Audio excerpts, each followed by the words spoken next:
नमस्कार दोस्तों, आज हम लोग डिस्कस करेंगे भारत का भौगोलिक परिचय।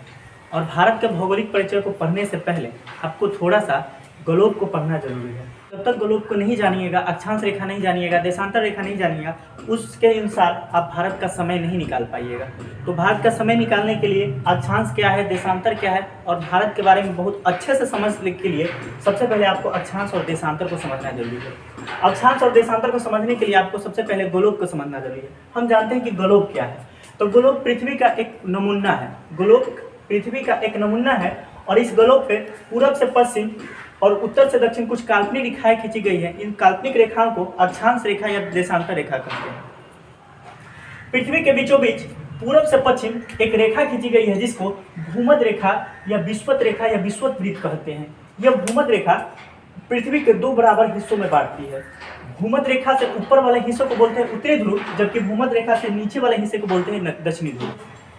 उत्तरी ध्रुव में एक 23.5 डिग्री रेखा गुजरती है जो भारत के बीचों बीच 8 राज्यों से होकर गुजरती है। उस रेखा को कर्क रेखा कहते हैं। उत्तरी ध्रुव में 66.5 डिग्री पर एक रेखा और गुजरती है जिसको आर्कटिक रेखा कहते हैं। दक्षिणी गोलार्ध में 23.5 डिग्री पर एक रेखा गुजरती है जिसको मकर रेखा कहते हैं। और दक्षिणी गोलार्ध में 66.5 डिग्री पर एक रेखा गुजरती है जिसे आर्कटिक रेखा कहते हैं। अब जानते हैं कि अक्षांश रेखा किसे कहते हैं। तो अक्षांश रेखा वैसी रेखा जिसको पूरब से पश्चिम खींचा गया हो उसे अक्षांश रेखा कहते हैं। कुल अक्षांश रेखाओं की संख्या 179 होती है। कुल अक्षांश रेखाओं की संख्या 179 होती है। यहाँ से 0 से आप ऊपर की तरफ जाइएगा तो 0 से लेके ऊपर में 90 और 0 से लेके दक्षिण में भी 90। तो 90, 90, 180 और एक सबसे बड़ी अक्षांश रेखा भूमध्य रेखा होना तो चाहिए था कुल 181, लेकिन जो 90 डिग्री दक्षिणी अक्षांश रेखा और 90 डिग्री उत्तरी अक्षांश रेखा वो रेखा नहीं है, वो जस्ट एक बिंदु मात्र है, इसलिए उसको रेखा में नहीं गिना जाता है। इसे दोनों मिलाकर होता है 179 अक्षांश रेखा।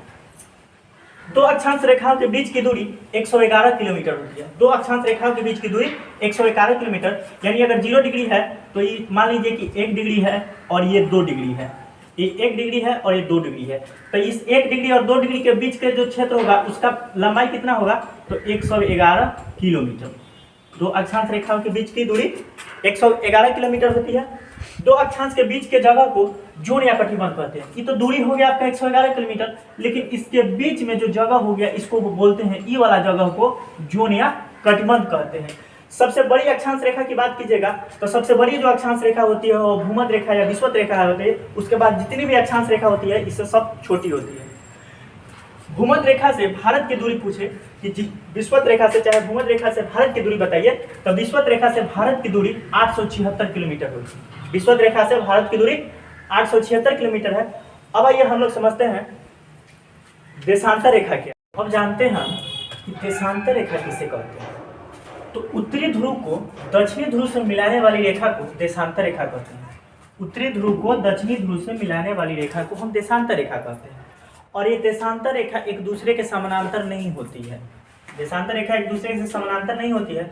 दो देशांतर रेखाओं के बीच की दूरी भूमध्य रेखा पर यानी यहाँ पर 111.32 किलोमीटर होता है। और आप इधर में जाइएगा तो दूरी घटेगा, फिर इधर आइए घटेगा। तो दो देशांतर रेखाओं के बीच की दूरी भूमध्य रेखा पर 111.32 किलोमीटर होता है। 0 डिग्री देशांतर रेखा इंग्लैंड के ग्रीनविच शहर से होकर गुजरती है और यहीं से पूरे दुनिया का समय ज्ञात किया जाता है। 0 डिग्री देशांतर रेखा को प्रधान एवं या प्राइम मेरिडियन रेखा कहते हैं। कुल देशांतर रेखाओं की संख्या की बात किया जाए तो 180 पूर्वी ध्रुव में और 180 पश्चिमी ध्रुव में देशांतर रेखा है। तो 180 प्लस 180 360, कुल देशांतर रेखाओं की संख्या 360। एक देशांतर बराबर 4 मिनट होता है, यानी ये 0 डिग्री देशांतर है, ये 1 डिग्री देशांतर है। तो 0 डिग्री से 1 डिग्री पर जब आते हैं तो हमको 4 मिनट का समय बढ़ जाता है यदि हम पूर्वी गोलार्ध की तरफ बढ़ते हैं। तो पूर्वी गोलार्ध में जब हम एक देशांतर से दूसरे देशांतर पर जाते हैं तो 4 मिनट का समय बढ़ जाता है। और पश्चिमी गोलार्ध में जब हम एक देशांतर से दूसरे देशांतर पे आते हैं तो 4 मिनट का समय घट जाता है। पूर्वी देशांतर में एक देशांतर से दूसरे देशांतर पे जाते हैं तो 4 मिनट का समय बढ़ जाता है, जबकि पश्चिमी गोलार्ध में एक देशांतर से दूसरे देशांतर पे आते हैं तो 4 मिनट का समय घट जाता है। अब यहाँ से क्वेश्चन पूछता है कि किसी भी देश का हम समय कैसे निकालेंगे। तो किसी भी देश का समय हम निकालते हैं 0 डिग्री देशांतर रेखा के आधार पे। और यह रेखा इंग्लैंड के ग्रीनविच शहर से होकर गुजरती है। अगर क्वेश्चन कहे कि यदि इंग्लैंड में दिन का 12 बज रहा है, इंग्लैंड में दिन का 12 बज रहा है, तो बताइए 6 डिग्री पूर्वी देशांतर पर कितना समय होगा।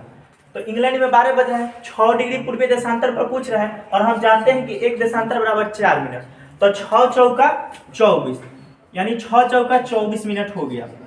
तो जब इंग्लैंड में 12 बज रहा है तो 6 डिग्री पूर्वी देशांतर में कितना बजेगा, 12:24 होगा। इस तरह से हम यहाँ से किसी भी देश का समय ज्ञात करते हैं। और आइए तब हम पढ़ेंगे कि भारत का समय इंग्लैंड के समय से 5.5 घंटा आगे है। कैसे आगे है हम उसको आगे बात करते हैं।